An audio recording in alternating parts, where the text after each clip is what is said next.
வணக்கம். நம் அனைவரின் வாழ்க்கையிலும் மிக மிக முக்கியமான ஒரு நாளாக மகாலயபட்சம் அமாவாசை.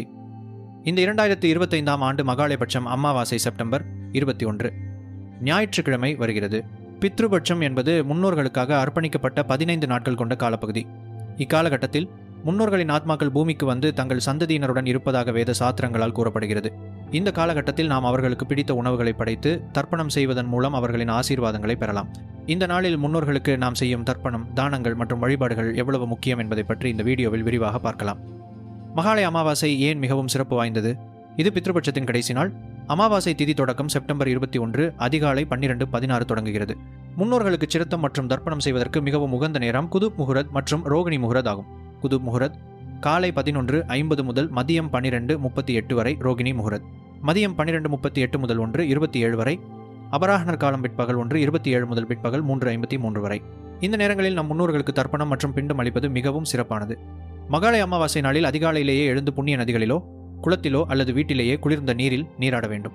முன்னோர்களுக்கு பிடித்த உணவுகளை சமைத்து படையலிட வேண்டும்.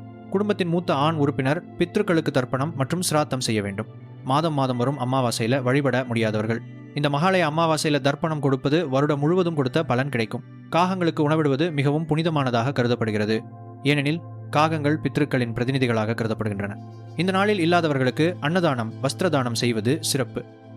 மகாபாரதத்தில் கர்ணன் போரில் இறந்த பிறகு அவனது ஆத்மா பித்ருலோகத்திற்கு சென்றது.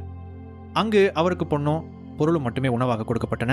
தன்னுடைய முன்னோர்களுக்கு தர்ப்பணம் செய்யாததால் அவர்கள் நிம்மதியின்றி இருப்பதை கர்ணன் உணர்ந்தான். அதனால மீண்டும் பூமிக்கு வந்து முன்னோர்களுக்கு சடங்குகள் செய்ய யமதர்மனிடம் அனுமதி கேட்டான். யமன் அவனுக்கு 15 நாட்கள் அவகாசம் கொடுத்தாரு. அந்த 15 நாட்கள் தான் பித்ருபட்சம் எனப்படுகிறது. இந்த சமயத்தில் கர்ணன் தனது முன்னோர்களுக்கு உணவும் நீரும் அளித்து அவர்களை மகிழ்வித்ததாக புராணங்களில் கூறப்படுகிறது. மகாலய அமாவாசை நாளில் நாம் செய்யும் இந்த வழிபாடுகள் மகாலயன் என்றால் ஒன்று சேர்தல், பட்சம் என்றால் 15 நாட்கள் கொண்ட கால அளவையும் குறிக்கும். பித்ருலோகத்தில் உள்ள நம்முடைய முன்னோர்கள் அனைவரும் ஒன்றாக பூமிக்கு வந்து 15 நாட்கள் தங்கியிருந்து நாம் செய்யும் வழிபாடுகள், தானங்கள் ஆகியவற்றை ஏற்றுக்கொண்டு நமக்கு இருக்கும் பித்ருதோஷம், பித்ரு சாபம் விலக்கி நமக்கு ஆசீர்களை வழங்கி பித்ருதோஷத்தை நீர்க்கும் காலமாகும். இந்த 15 நாட்களும் நாம் செய்யும் வழிபாடுகள், தானங்கள் போன்றவை நம்முடைய முன்னோர்களுக்கு முத்தியையும் நமக்கு சிறப்பான வாழ்க்கையும் தெய்வங்களின் அருளும் நமக்கு வழங்கக்கூடியது.